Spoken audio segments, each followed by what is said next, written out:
Aunque el tema es discutible, los atributos del dominio son que es un derecho absoluto, exclusivo y perpetuo. Esos son los atributos. Algunos confunden atributos con facultades y el constituyente da a entender que son lo mismo, pero en realidad en dogmática el derecho de dominio son cosas distintas. Bien, movámonos ahora a la extensión de la propiedad está regulada en el bloque de la constitucionalidad, en el artículo 21 de la Convención Americana de Derechos Humanos, que habla de las limitaciones a que puede ser sometida la propiedad. A la expropiación se refieren los incisos tercero, cuarto y quinto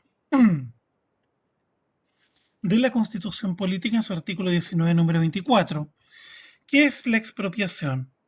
Este es un acto jurídico administrativo unilateral por el cual el Estado priva a una persona de su propiedad o de alguno de los atributos o facultades esenciales del dominio, en virtud de una ley general o especial que la autoriza la propiedad, por causa de utilidad pública o de interés nacional calificada por el legislador con sujeción a un procedimiento legal determinado y con el pago previo de una indemnización por el daño patrimonial efectivamente causado.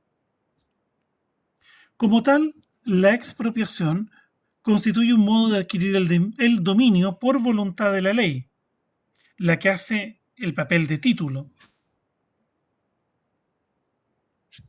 ¿Cómo se materializa la expropiación? El acto expropiatorio, se materializa mediante un decreto supremo que se sujeta por regla general a la toma de razón. Pero cuando la expropiación se realiza por una entidad desconcentrada o descentralizada, ella tiene lugar mediante una resolución administrativa que dicta el jefe superior del servicio. Por lo tanto, las expropiaciones requieren de una ley previa. Esta es una ley marco que establece el procedimiento para expropiar. Eventualmente la ley autoriza a un servicio público para expropiar. Esa norma legal se debe concretar en un acto administrativo expropiatorio, que es o un decreto supremo o una resolución administrativa.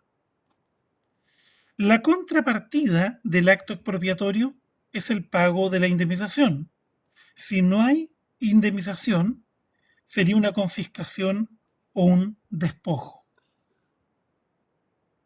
Dice el inciso tercero que nadie puede, en caso alguno, ser privado de su propiedad, es decir, de su derecho, del bien sobre que recae, sobre la cosa, o de alguno de los atributos o facultades esenciales del dominio, sino en virtud de ley general o especial que autorice la expropiación por causa de utilidad pública o de interés nacional. Un comentario. La extensión de la propiedad, de la garantía de la propiedad a los atributos o facultades esenciales del dominio es lo que genera la gran conflictividad de las limitaciones. Porque si entendemos que nadie puede ser privado de los atributos o facultades esenciales del dominio, muchas limitaciones pueden implicar eventualmente una privación para algunos. Por ejemplo, la imposición de una verdadera servidumbre administrativa para que las personas crucen una propiedad privada para acceder a una playa pública. Discutible. ¿Es una limitación o es una privación? Esta expresión es bastante desafortunada porque al llevar los atributos o facultades esenciales del dominio a la intangibilidad de la propiedad, en cierta medida genera problemas o iba a generar problemas como ha ocurrido para la ejecución de muchas políticas públicas. Hoy día la jurisprudencia tiende a orientarse en el sentido de que las limitaciones provienen de la función social. Por lo tanto, no es una privación de atributos, aun cuando se resiente la exclusividad o el carácter absoluto de un derecho de propiedad. Ahora, en los hechos, es importante señalar que el carácter absoluto del derecho de propiedad es más aparente que real, porque se debe ejercer con pleno respeto de las normativas legales. algo que proviene ya desde el Código Andrés Bello. Recordemos que la propiedad es el derecho, el derecho para usar, gozar y disponer arbitrariamente de una cosa con respeto al derecho, respeto a la ley o derecho ajeno, lo cual supone ya de que hay limitaciones al derecho. En consecuencia, para proceder a la privación de la propiedad del bien o de alguno de los atributos o facultades esenciales se requiere una ley general o especial que autorice la expropiación. No es que la ley diga expropiese a fulanito de tal, simplemente se autoriza la expropiación mediante leyes marco por causa de utilidad pública, es decir, de todo el público y no de un sector de la población o de interés nacional, es decir, que beneficia a toda la nación. Es el legislador quien lo califica. Tenemos en el ordenamiento jurídico la Ley Orgánica del Procedimiento de Expropiaciones, que es el Decreto Ley 2186, dictado por la Junta de Gobierno, que en este punto innovó respecto de lo que existía anteriormente. El Decreto Ley 1939 del año 77, la Ley sobre Bienes del Estado, en su artículo 41, la Ley General de Urbanismo y Construcciones, que autorizan expropiaciones, como también para fines de urbanismo y construcciones, obviamente, como también en la Ley Orgánica Constitucional de Municipalidades hay normas. Ahora, es importante señalar que la reforma, la expropiación siempre existió en Chile. La expropiación se la vio como una limitación al dominio bajo la Constitución del 33, también bajo la Constitución del 25. En este último caso, después del 67, se la tendió a justificar por la función social de la propiedad, dado que perseguía el acceso a la propiedad. Hoy día se entiende que la expropiación es un instituto jurídico distinto a las limitaciones a la propiedad, porque en el derecho comparado esta distinción es lo que dio origen precisamente a diversas categorías y a la determinación de cuándo el Estado debía pagar al dueño y cuándo no. Se paga cuando hay expropiación, no cuando hay limitaciones. Si una limitación en los hechos es una expropiación, lo que resolverá el juez. En tal caso deberá pagársele la indemnización correspondiente.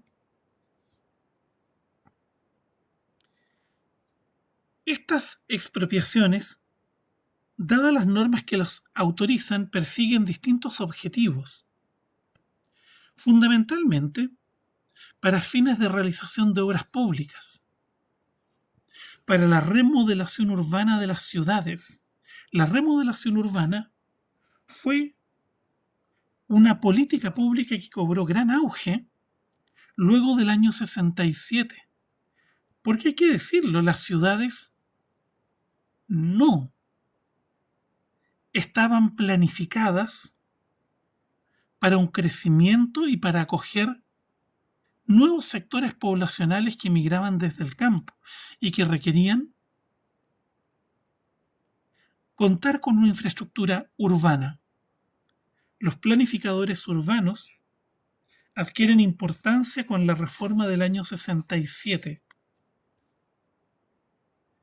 en la cual, entre otras cosas, la expropiación está ligada a la remodelación urbana y a la reforma habitacional.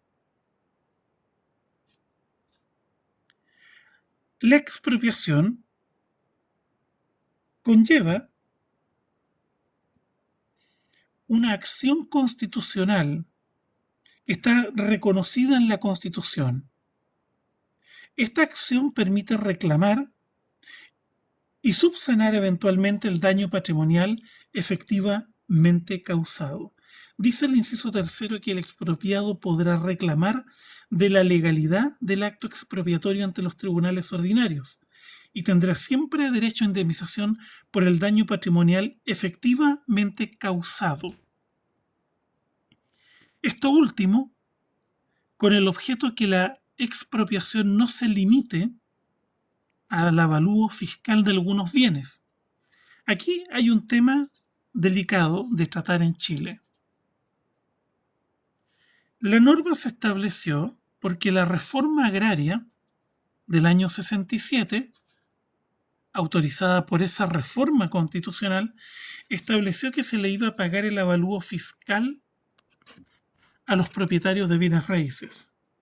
¿Qué sucede? El avalúo fiscal es inferior a la tasación comercial. Y eso generó la molestia de los expropiados, porque estimaron que se les pagaba menos del valor real de sus predios. Esa es la mitad de la explicación. La otra mitad de la explicación se remonta a 2 años antes. El gobierno de la época le dijo a los propietarios: hagan la retasación de sus inmuebles, porque viene la reforma agraria. Si retasan, sus inmuebles valdrán más, pagarán más impuestos, pero si son expropiados se les pagará más. Los propietarios se negaron a retasar los inmuebles para no pagar más impuestos, convencidos que no venía la reforma agraria. Y ocurre que la reforma agraria fue aprobada y ellos no retasaron. Por lo tanto, ese es el origen de la leyenda negra que circunda al respecto. La mitad de la historia obedece a la reforma tributaria del 65, la otra a la reforma constitucional del 67. La norma establece que se pagará por el daño patrimonial efectivamente causado. Por lo tanto, abre la puerta a que los propietarios no retasen o no reavalúen sus predios para no pagar impuestos. Lo permite perfectamente. En los hechos, ¿cómo funciona? El Estado expropia y fija una tasación provisional consistente en el avalúo fiscal de los predios. El propietario, al entablar la demanda, fija un valor muy superior por metro cuadrado, que es el valor, muchas veces con tejo pasado, el valor comercial. Luego, la ley expropiatoria de expropiación establece que existe una comisión de hombres buenos, así se denomina. La comisión de hombres buenos, que no la integran solo hombres, fija un valor que suele ser intermedio. De que algunos hablen de la comisión de hombres malos, los abogados de los demandantes. Y ese valor intermedio muchas veces es seguido por los tribunales de primera instancia para fijar un valor equidistante. Ahora, es conocido que hay inmuebles rústicos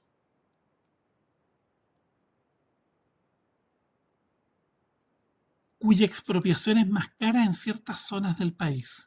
No se sabe por qué. El Ministerio de Obras Públicas lleva un control de lo que se paga por metro cuadrado y no hay explicación para los valores que se fijan por tribunales de primera instancia, en ocasiones por la Corte Suprema.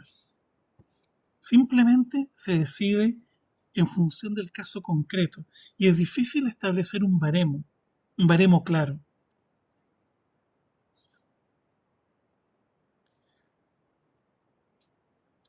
¿Cómo se fija la indemnización? De común acuerdo entre el expropiante y el expropiado, lo que no suele suceder, o en sentencia dictada conforme a derecho por dichos tribunales. Lo que hace el Estado es que consigna a la cuenta corriente del tribunal la indemnización provisional, con el objeto de efectuar la toma de posesión material del predio inmediatamente. Usualmente, los abogados que se dedican a esto manejan una cartera de clientes expropiados y manejan información sobre cómo está fallando la Corte Suprema, son juicios que demoran sus 2, 3 años. Por lo tanto, hay que tener ciertas espaldas para dedicarse a esto. Pero los abogados que se dedican a esto se dedican a reclamar de expropiaciones en todo Chile y son conocidos. Tan pronto se anuncia una obra pública, rápidamente movilizan recursos humanos en la zona para contactar a los futuros expropiados y preparar la batalla legal. Hay profesores famosos de derecho que se dedican a esto. Dice la Constitución que a falta de acuerdo, la indemnización deberá ser pagada en dinero efectivo al contado. Esta norma se estableció en la Constitución del 80 porque la reforma agraria estableció que la indemnización se pagaría a plazo. Lo estableció la reforma del año 63 al derecho de propiedad, la famosa reforma agraria del macetero, y luego la reforma del año 67, en la cual la expropiación se pagaría hasta en 30 años y el Estado lo que entregaba eran bonos de deuda al expropiado, los famosos bonos Cora. Obviamente que un pago a plazo con esa extensión genera un daño patrimonial al expropiado, porque el bono tiene un plazo de maduración en el tiempo. Por lo tanto, es muy probable que muchos expropiados hayan vendido sus bonos en el mercado informal a un valor inferior al 100% del valor del bono, y los tenedores de los bonos habrán cobrado al final de los tiempos, cuando madurasen estos últimos, el valor total. Hicieron una ganancia enorme.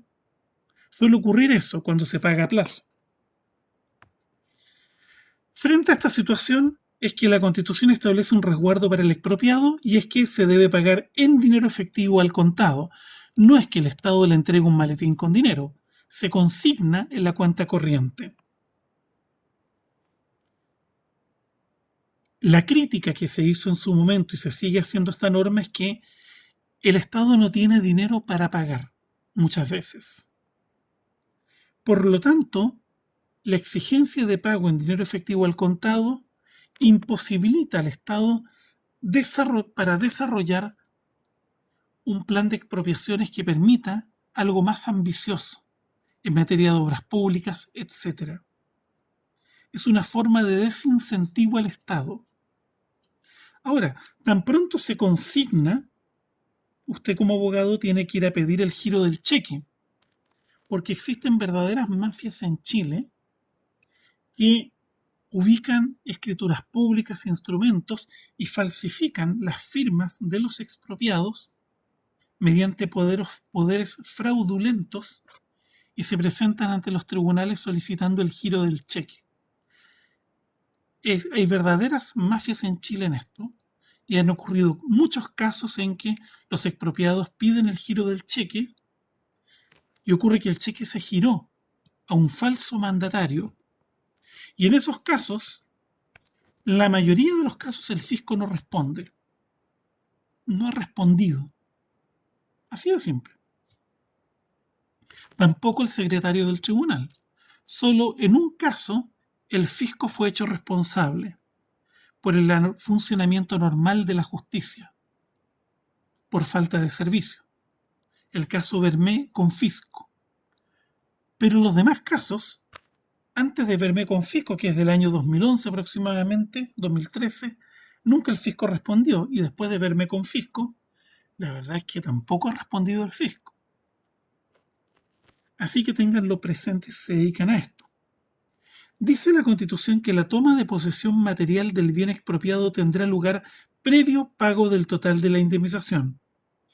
Nuevamente, esta norma tiene por objeto que el expropiado no sea afectado patrimonialmente, obligando al fisco a pagar previo a la toma de posesión, porque el fisco lo que más está interesado es en tomar posesión material del bien expropiado, para fines de desarrollar el proyecto de utilidad pública o de interés nacional que tenía en mente. A falta de acuerdo, el total de la indemnización será determinada provisionalmente por peritos en la forma que señale la ley. En caso de reclamo acerca de la procedencia de la expropiación, el juez podrá, con el mérito de los antecedentes que se invoquen, decretar la toma de suspensión, la suspensión de la toma de posesión. El expropiado puede perfectamente alegar, reclamar de que el predio sobre el cual se quiere tomar posesión no está en el acto consignado en el acto administrativo expropiatorio. Por lo tanto, es improcedente la expropiación. Puede reclamar del monto también, etc. ¿Cuáles son las particularidades de esta acción? Bueno, es una acción constitucional, pero que no está reglamentada en la Constitución. La Constitución la reconoce, pero se reglamenta en la ley. Tiene por objeto reclamar de la legalidad del acto expropiatorio o del monto para la indemnización. Dentro de la legalidad se incluye la procedencia de la expropiación. El titular de la acción es la persona afectada por la ilegalidad del acto expropiatorio o por el monto fijado para la indemnización. Son tribunales competentes para conocer de esto los tribunales ordinarios de justicia. Se parte por el juez de letras. ¿Qué peticiones se pueden invocar? El expropiado puede pedir que se deje sin efecto la expropiación por faltar la causa de utilidad pública. Puede pedir que se expropie totalmente el bien. Por ejemplo, el fisco decide expropiar una parte del bien, pero lo que queda de la propiedad no permite ninguna utilidad al expropiado y en tal caso puede pedir que se le expropie totalmente el bien. El fisco se niega a ello porque no quiere pagar más dinero, pero ha ocurrido casos en que el fisco se ha visto obligado por resolución judicial a expropiar la totalidad del bien para su disgusto. Puede solicitar que se disponga una expropiación distinta a la dispuesta, que se modifique el acto expropiatorio, porque la forma de pago no se ajusta a la ley. Y en este punto el Tribunal Constitucional ha dicho que se expropia por causa de utilidad pública o por interés nacional, y no como consecuencia de una obligación particular que pese sobre el administrado, ni como producto de alguna sanción que se le pretende imponer al mismo. Esto nos lleva a la discusión si son indemnizables las limitaciones que impone el legislador sobre la propiedad. La Corte Suprema ha dicho que el constituyente garantiza diversas especies de propiedad en todos los sistemas que se establecen por el legislador sobre toda clase de bienes corporales e incorporales, que la reserva legal para regular la propiedad en cuanto a los modos de adquirir, usar, gozar y disponer de ella, como de las limitaciones y obligaciones que derivan de la función social, no imponen ninguna contraprestación al Estado, que la protección del derecho de propiedad impone diferenciar entre requisitos, obligaciones, restricciones y limitaciones, por una parte, y la privación por la otra. Las limitaciones no son privación, en principio. Que la expropiación en caso alguno, con que comienza el inciso segundo del 19 número 24, tiene la connotación de absoluto. Por lo tanto, requiere de ley expropiatoria. Que las limitaciones caen en la función social y no dan derecho a indemnización. Eso lo dijo en el 2010. En el año 96, el Tribunal Constitucional dijo que la función social de la propiedad significa que ésta tiene un valor individual y social, por lo que debe estar al servicio de la persona y la sociedad. La Constitución del 80 no definió la función social, solamente señaló sus elementos, sus factores, su objetivo, si uno lo prefiere. Por lo tanto, el legislador, por ejemplo, puede regular el acceso a las playas a través de predios colindantes para no desnaturalizar el concepto de que son las playas de la nación toda. Lo que no puede hacer es privar del derecho de dominio de sus atributos esenciales o hacer ilusorio el ejercicio del derecho por las limitaciones que impone. Por ejemplo, si establece una franja de acceso, no puede esta ser de una extensión excesiva, de manera que haga ilusorio el ejercicio del derecho de propiedad al propietario riberano. Y lo mismo se aplica a toda clase de bienes. Tengamos presente que la expropiación no solo se refiere a bienes inmuebles, sino que también se refiere a toda clase de bienes. El Estado podría expropiar una patente, por ejemplo, una patente de invención, una marca.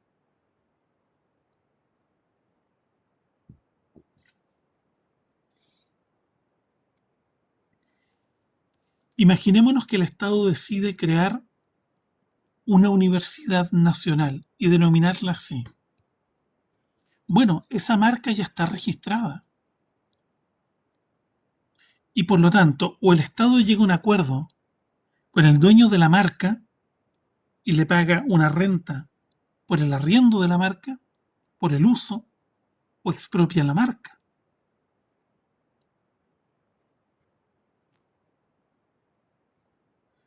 Movámonos ahora a la propiedad minera. A ella se refiere el 19 número 24, los incisos sexto y siguientes.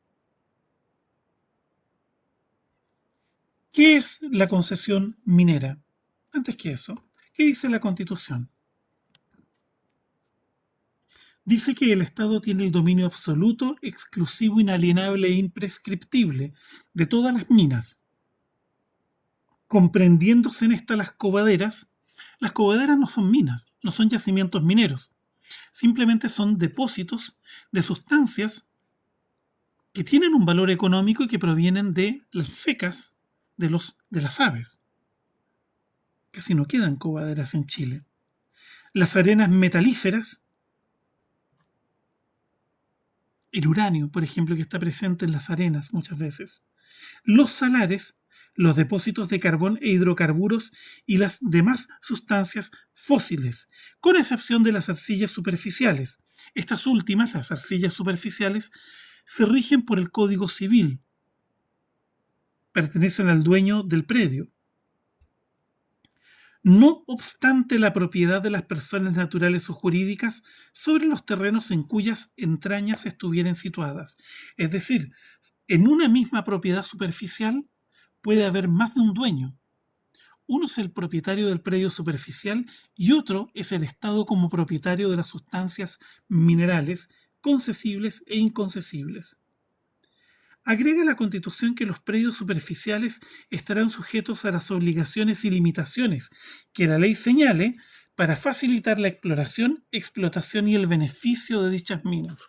Esto se traduce en servidumbres de ocupación a que están sujetos los predios superficiales para la exploración, explotación y beneficio de las sustancias minerales. La exploración consiste en abrir la tierra para explorar la presencia de sustancias minerales. La explotación consiste en arrancar las sustancias minerales de la tierra para fines de su procesamiento.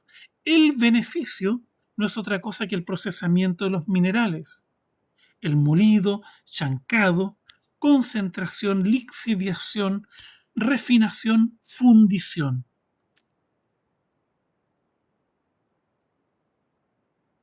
Dentro de estas limitaciones y obligaciones están las servidumbres especiales que contempla el Código de Minería sobre los predios superficiales.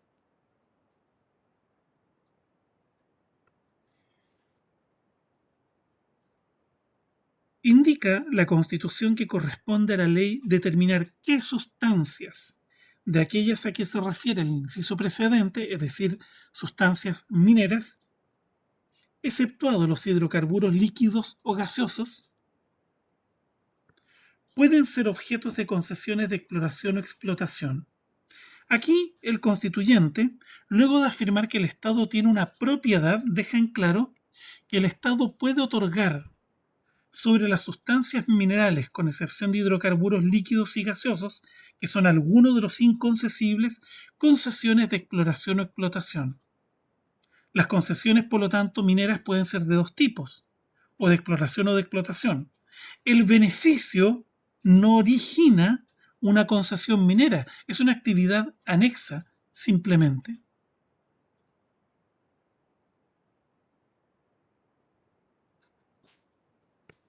Dichas concesiones se constituirán siempre por resolución judicial.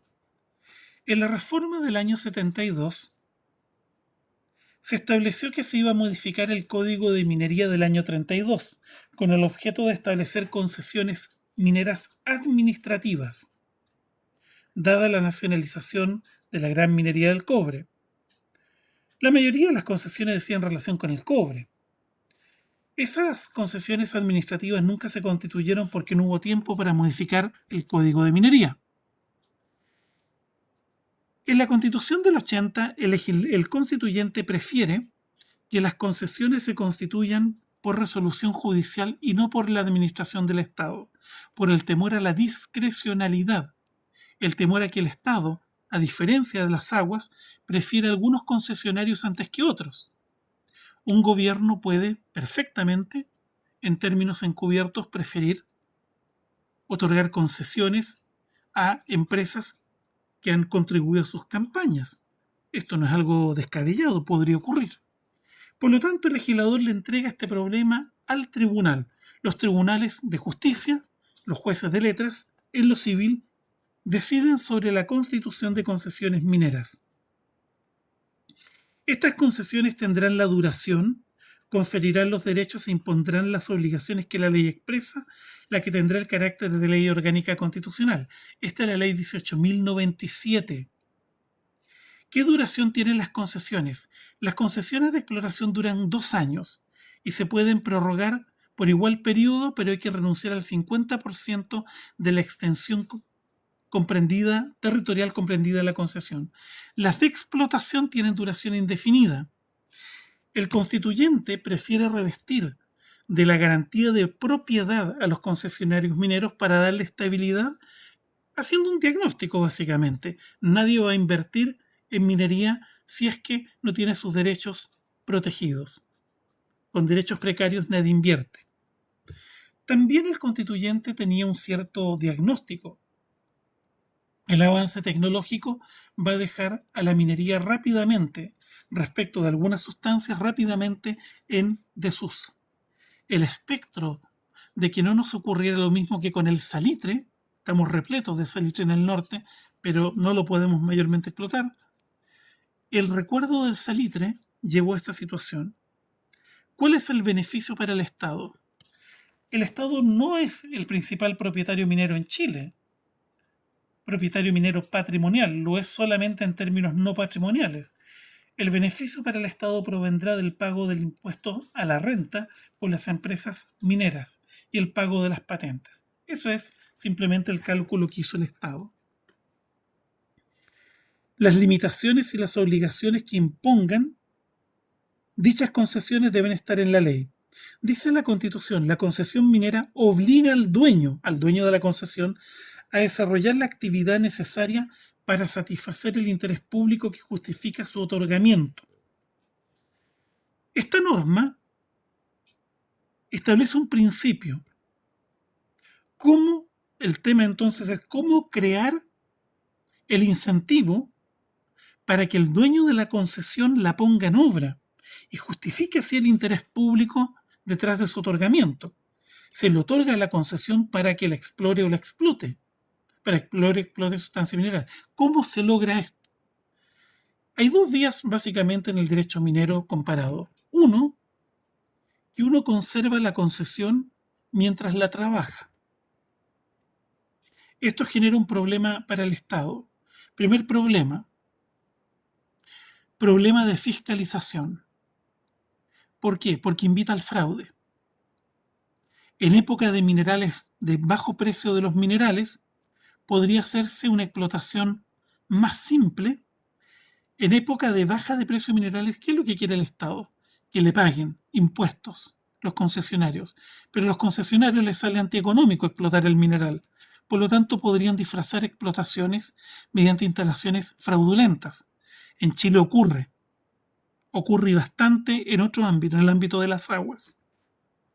El segundo problema está en la sobreexplotación de los minerales, derechamente, una explotación irracional. Y el tercero es que el Estado tendría que tener funcionarios para ir a fiscalizar cada yacimiento imaginable que hay en Chile, lo cual es antieconómico. Nunca lo va a lograr. Segundo sistema. El primero es el amparo por el trabajo, el segundo es el amparo por el pago de la patente. La idea es crear un sistema de patente minera con un costo económico que no haga imposible la explotación, por cierto, pero no deja de ser importante, en virtud del cual el concesionario se va a ver obligado a explotar la concesión para recuperar el precio de la patente. Y en época de baja de precios, cuando le sale antieconómico, o sigue pagando la patente y por lo tanto empobreciéndose, o renuncia a la concesión y el Estado recupera el yacimiento mineral y se lo puede entregar a otro, que tiene un mejor interés para explotarlo. Pueden ser empresas del Estado como particulares. Este sistema es más barato para el Estado, porque es fácil determinar al 31 de marzo quiénes pagaron o no pagaron la patente. Es un simple registro contable. No se requiere más de 20 funcionarios a nivel nacional. Y de hecho creo que es mucho. Quien no paga la patente se ve expuesto a que el Estado saque a remate la concesión minera y que otro se haga de la concesión, porque tiene un mayor interés. Dice la Constitución que su régimen de amparo será establecido por dicha ley. Bueno, la Ley Orgánica Constitucional y el Código de Minería establecen un sistema de amparo por pago de la patente, lo que no existe en materia de aguas. O sea, yo soy concesionario mientras le pago la patente al Estado, en las buenas y en las malas. No hay rebaja. Cuando el Estado condona el pago de patentes por razones entre comillas sociales, lo que hace es crear verdaderas oligarquías de concesionarios mineros, que van a conservar las concesiones a pesar de que no le pueden dar un destino productivo. Y lo hace por razones políticas, no sé, favorecer pirquineros, en fin, en lugar de una gran empresa. Ahí el Estado opta por empobrecerse. Es un tema que debe ser objeto de discusión en el Parlamento. O cuando se posterga el pago de patentes. ¿Por qué a algunos grupos de presión se les posterga el pago de patentes y a otros no se les posterga el pago de impuestos? Nuevamente, la presión de ciertos grupos que tienen impacto electoral en algunas regiones, lo cual niega la igualdad ante la ley. El régimen de amparo tenderá directa o indirectamente a obtener el cumplimiento de esa obligación, es decir, desarrollar la actividad necesaria para satisfacer el interés público que justifica el otorgamiento. La patente debe tener un valor que no haga imposible la explotación o exploración, pero que no sea ínfimo. Debe presionar al concesionario para hacer uso de la concesión. Contemplará causales de caducidad para el caso de incumplimiento. Por ejemplo, la concesión minera de exploración que es destinada a explotación se extingue. O de simple extinción del dominio sobre la concesión. Cuando transcurren 2 años y no se pidió la prórroga de la concesión de exploración, se extingue. Si no se paga la patente, caduca la concesión. ¿Por qué? Porque se saca el remate y otro se la adjudica. Y si nadie se la adjudica, se declara el terreno franco, extinguiéndose la concesión para otorgar una nueva concesión minera.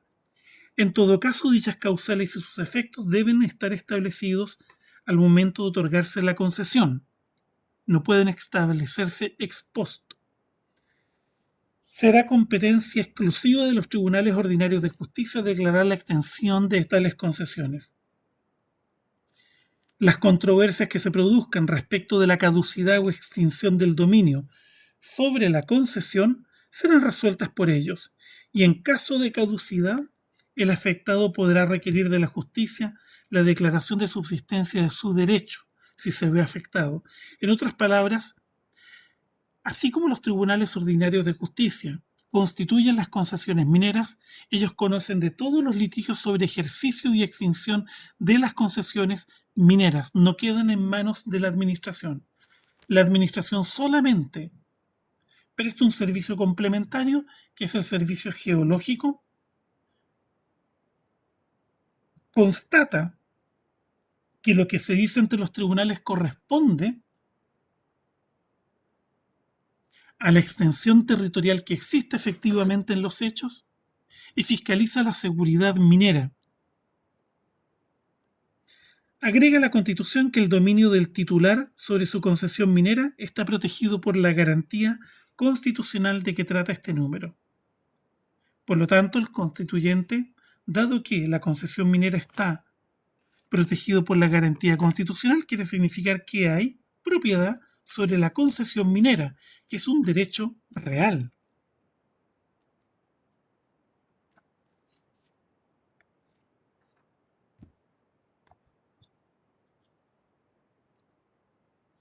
El artículo segundo de la ley 18.097 define la concesión minera, una definición que van a tener que estudiar.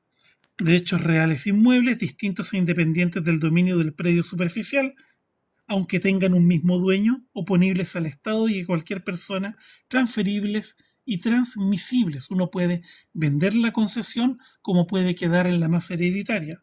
Susceptibles de hipoteca y de otros derechos reales. Uno puede hipotecar la concesión.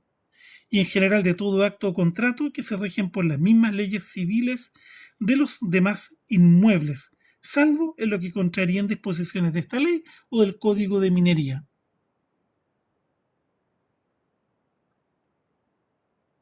El artículo tercero de la ley 18.097 indica cuáles son las sustancias concesibles. Indica que las facultades conferidas, primero en su inciso primero, indica que las facultades que confiere la concesión se ejerce sobre un objeto imaginario que está constituido por las sustancias concesibles y que se extiende hasta el centro de la Tierra, por regla general, dentro de una extensión territorial, sólido cuya profundidad es indefinida.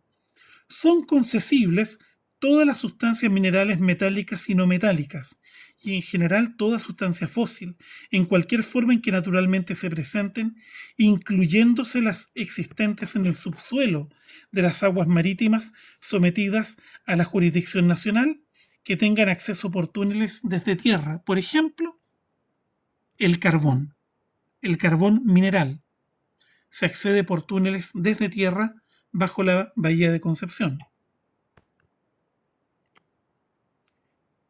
Las sustancias minerales contenidas en desmontes, escorias o relaves, que son las cosas que quedan luego de distintos procesos. Los desmontes es lo que queda luego de arrancar las sustancias minerales de la tierra y hay que separarlas. Las escorias es lo que queda de los procesos de fundición, pirometalurgia, se dejan en escoriales, o los relaves, que es lo que queda de los procesos de lixiviación de minerales en tranques de relaves, abandonadas por su dueño, son susceptibles de concesión minera junto con las demás sustancias minerales concesibles que pudieran existir en la extensión territorial respectiva. Es decir, una persona puede constituir una concesión minera en una extensión territorial y se encuentra con que hay desmontes, escorias o relaves. Puede pedir además la concesión minera sobre las sustancias concesibles que están en esos desmontes, escorias y relaves. Vamos a quedar aquí hasta la próxima clase. No sé si hay alguna consulta antes del cierre.